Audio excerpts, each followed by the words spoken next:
अब डीएनए में हम एक ऐसे वीडियो का विश्लेषण करेंगे जिसने कोका कोला के एक झटके में 30,000 करोड़ रुपए डुबा दिए।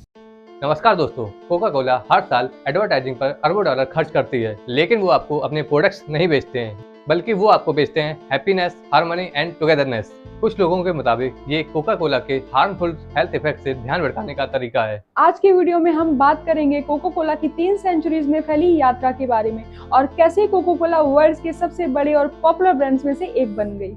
ये यूं ही नहीं हो गया दोस्तों, क्योंकि जब आप पानी में शक्कर डालकर बेच रहे हो तो आप सच बोलकर इतना बड़ा साम्राज्य खड़ा नहीं कर सकते। 1880s में अमेरिका में डॉक्टर्स के खिलाफ लोगों में काफी गुस्सा था और लोगों ने दवाइयों की जगह घरेलू नुस्खों का उपयोग करना शुरू कर दिया था। और इस मौके का फायदा उठाकर दोस्तों कुछ एंटरप्रेन्योर्स ने कुछ ड्रिंक्स बनाकर बेचना शुरू कर दिया, ये कहकर कि इनसे हेल्थ में बेनिफिट मिलता है। हालांकि हकीकत इसकी उल्टी थी दोस्तों, क्योंकि उस वक्त कोई रेगुलेशंस नहीं थी और इसी का फायदा उठाकर वो जो चाहे दावा कर सकते थे और उनका बिजनेस इससे फायदे में जा रहा था। इन्हीं ड्रिंक्स में से एक ड्रिंक थी विन मैरियानी, जो कोकीन और वाइन से मिलकर बनी थी और इसके प्रोड्यूसर का दावा था कि कोई भी बीमारी ठीक कर सकती। और एक इंसान जिनको ये ड्रिंक्स बहुत पसंद थी, जिनका नाम था जॉन पेम्बर्टन, उन्हें ये ड्रिंक्स पसंद भी थी और वो केमिस्ट भी थे।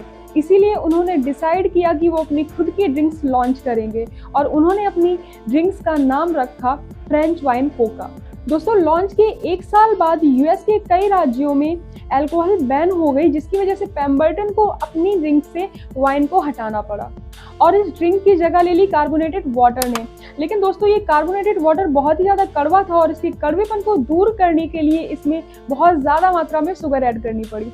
दोस्तों, क्योंकि ड्रिंक से वाइन को हटा दिया गया था, तो ऐसे में कंपनी को एक नए नाम की जरूरत थी और ऐसे समय में पेम्बर्टन के बुक कीपर फ्रैंक रॉबिन्सन ने एक नया नाम सुझाया और ये नाम था कोका कोला। दोस्तों, 1887 में पेम्बर्टन की डेथ हो गई, लेकिन डेथ से कुछ वक्त पहले उन्होंने एसा केलर नाम के एक इंसान को अपनी कंपनी को $2,300 में बेच दिया था। इसके बाद कैडलर ने कंपनी के बाकी शेयर्स भी खरीद लिए और कंपनी पूरी तरह से अब कैडलर के कंट्रोल में आ गई।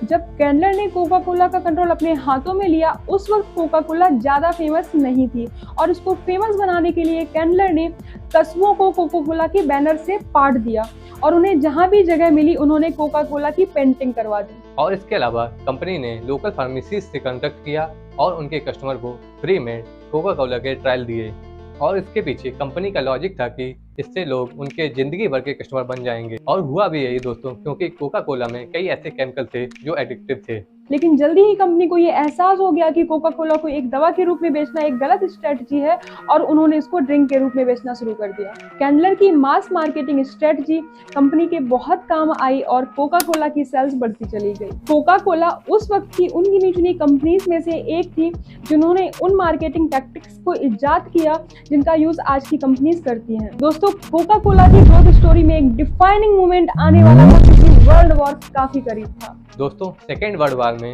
अमेरिका में शुगर रैशनिंग की गई, यानी शक्कर के इस्तेमाल पर एक तरह से हल्की सी पाबंदी लगा दी गई और इससे बचने के लिए कोका कोला ने सरकार के सामने कई रिपोर्ट पेश की, ये बताते हुए कि कोका कोला कैसे एक जरूरी वार टाइम प्रोडक्ट है और ये सोल्जर्स की मोरल को बढ़ाएगी।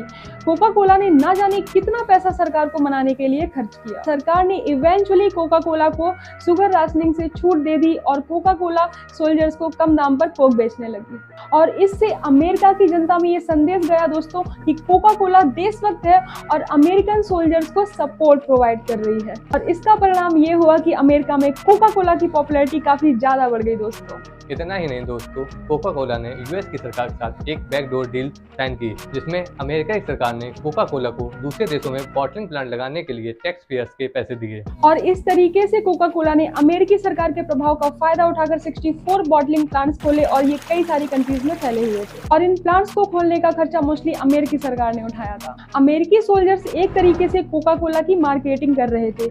वो जहाँ जहाँ जा रहे थे वहाँ कोका कोला की रीच बढ़ती जा रही थी और आज सिर्फ 2 देश हैं जहाँ पर कोका कोला नहीं बेची जाती, वो है क्यूबा और नॉर्थ कोरिया। मजे की बात तो ये है दोस्तों, अमेरिका में जहाँ कोका कोला ये दिखा रही थी कि वो सोल्जर्स की मदद कर रही है और देशभक्त है, वहीं हिटलर की नाजी जर्मनी में कोका कोला ने अपने आप को अमेरिका से अलग करके दिखाया।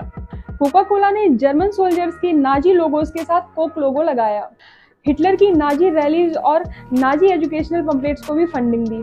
साफ है दोस्तों कि कोका कोला दोनों साइड से गेम खेल रही थी। वर्ल्ड वार की सफलता के बाद कोका कोला की मुश्किलें बढ़ने वाली थी क्योंकि कुछ रिपोर्ट्स सामने आ रही थी। दोस्तों 1980s में ऐसी कई रिपोर्ट पब्लिश हो रही थी जो बता रही थी कोका कोला के हेल्थ पर बहुत बुरे प्रभाव पड़ते हैं और इससे मोटापा, डायबिटीज और दूसरे बहुत से हेल्थ प्रॉब्लम हो सकती हैं। और जो ब्रांड हैप्पीनेस स्प्रेड करने की इमेज पर बना हो, उसके लिए ये रिपोर्ट्स बहुत ही बड़ा सेटबैक थी। इससे बचने के लिए कोका कोला ने रिपोर्ट निकालने वाली संस्थाओं को फंडिंग दी और बदले में इन संस्थाओं ने अब ये रिपोर्ट निकालना शुरू कर दिया कि एक्चुअली कोका कोला से मेजर हेल्थ प्रॉब्लम्स नहीं होती। दोस्तों इसके अलावा भी ऐसी बहुत सारी रिपोर्ट्स आई हैं जिनमें ये दावा किया गया है कि कोका कोला बहुत सारे पॉलिटिशियंस को फंडिंग देती है और बदले में उसके फेवर में पॉलिसीज बनाई जाती है। इसके अलावा Coca Cola various sports events में एडवर्टाइजिंग करती है, जिससे कोका कोला और एक अच्छे एथलेटिक परफॉर्मेंस के बीच एक कनेक्शन एस्टेब्लिश किया जा सके। लेकिन दोस्तों कोका कोला को अपनी हिस्ट्री का सबसे बड़ा बैकलैश तब झेलना पड़ा जब उन्होंने अपनी ड्रिंक्स का टेस्ट चेंज करने का प्रयास किया और उन्हें ये करना पड़ा क्योंकि मार्केट में एक नए प्लेयर की एंट्री हो गई थी जिसका नाम था पेप्सी। कोका कोला कंपनी को कई बार ये ऑफर मिला कि वो पेप्सी के बिजनेस को खरीद ले, लेकिन कोका कोला ने हर बार इस ऑफर को ठुकरा दिया। के बाद दोस्तों दोनों के बीच एक प्राइस वॉर शुरू हो गया और दोनों ही अपने प्राइस कम करते चले जा रहे थे। इसके बाद कुछ हुआ दोस्तों, उन्होंने अपनी स्ट्रेटजी को चेंज किया और प्राइस पर कम्पीट करने की बजाय अब वो एडवर्टाइजिंग पर कम्पीट कर रहे थे। दोस्तों पेप्सी कंपनी को एक सिंपल लेकिन जीनियस आइडिया आया और उन्होंने कोका कोला से टेस्ट पर कम्पीट करने का निर्णय लिया और 1975 में पूरे अमेरिका में पेप्सी चैलेंज टेस्ट लॉन्च किया। चैलेंज ये था दोस्तों कि जब कोई बिना लोगों के ड्रिंक पीता है, बिना ये जाने कि किस ग्लास में पेप्सी है और किस ग्लास में कोका कोला, तो ज्यादातर लोगों को पेप्सी का स्वाद ज्यादा पसंद आता था। इसके बाद पेप्सी ने इस चीज का यूज एडवर्टाइजिंग में करना शुरू कर दिया और पेप्सी की सेल्स बढ़ने लगी। दोस्तों कोका कोला ने डिनाई किया कि ये बात सच नहीं है, लेकिन जब उन्होंने अपने एम्प्लॉयज पर भी ये टेस्ट किया तो उनके टेस्ट में भी ये पता चला कि पेप्सी का ही स्वाद ज्यादा अच्छा है। कोका कोला की तमाम कोशिशों के बाद भी उसका मार्केट शेयर कम होता चला जा रहा था और पेप्सी का मार्केट शेयर बढ़ता चला जा रहा था। इसके बाद कोका कोला ने एक सीक्रेट मिशन स्टार्ट किया और कोक का टेस्ट बदलकर एक नई ड्रिंक लॉन्च की जिसका नाम था न्यू कोक। इसके बाद दोस्तों जो ब्लाइंड टेस्ट परफॉर्म किए गए उनमें ये क्लियर था कि न्यू कोक का टेस्ट ओल्ड कोक और पेप्सी दोनों से अच्छा था। लेकिन दोस्तों न्यू कोक के अच्छे स्वाद के बावजूद कोका कोला को ड्रिंक का टेस्ट चेंज करने की वजह से भारी प्रोटेस्ट झेलने पड़े। लोग सड़कों पर उतर आए और उनका कहना था कि कोका कोला ने ड्रिंक का टेस्ट चेंज करके हमारे साथ धोखा किया है और हमको वही पुरानी कोक चाहिए। और दोस्तों लोगों के भारी प्रोटेस्ट को देखकर कोका कोला को न्यू कोक को वापस लेना पड़ा और ओल्ड कोक फिर से लॉन्च की गई।